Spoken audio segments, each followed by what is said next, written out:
ጠቅላይ ሚኒስትር ዶክተር አብይ አህመድ በዛሬው ዕለት በማዕከላዊ ኢትዮጵያ ክልል በሀላባ ዞን ወረዲጆ ወረዳ በስንብጣ ቀበሌ የገጠር ኮሪደር ልማት አካል የሆኑ ሞዴል የገጠር መንደሮች ግንባታን አስጀመሩም።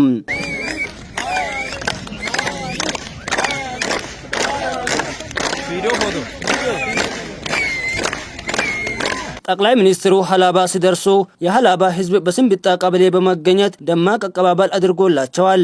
የስንብጣ ቀበሌ በቀደመ ታሪኳ በጎርፍ አደጋ ስትጠቃና ህዝቧም ለከፋ መከራ ተዳርጎ እንደነበር የሚታወስ ሲሆን ከቅርብ ዓመታት ወዲህ በበጋ መስኖ ልማት የተለያዩ አትክልቶችንና ፍራፍሬዎችን እንዲሁም ሌሎች ሰብሎችን በማምረት ከክልል እስከ ሀገር አቀፍ የምትታወቅ ሲሆን በዚህም ከሀላባ አካባቢ አልፎ ለሌሎችም አካባቢዎች ጭምር ምርቶቿን በመላክ የኑሮ ውድነትን ለመቀነስ ገበያን በማረጋጋት ትልቅ ሚና እየተወጣች የምትገኝ ቀበሌ መሆኗ ይታወቃል። ከዚህም የተነሳ ከክልልና ከፌዴራል በተለያዩ ጊዜያት የተለያዩ እንግዶች በመምጣት ተሞክሮ የሚወስዱባት ቀበሌ እንደሆነችም የሚታወቅ ነው።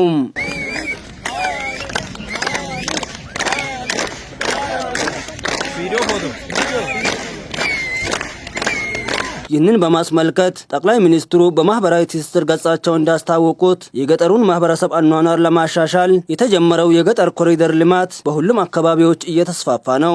ጠቅላይ ሚኒስትሩ አክለውም ሞዴል የገጠር መንደሮች ቀላል ወጪ የሚጠይቁና በአካባቢው በሚገኙ ግብዓቶች የሚገነቡ እንደሆነና አርሶ አደሩም ጤናማና ክብር ያለው ህይወት እንዲኖር የሚያስችሉ ናቸው ብለዋል።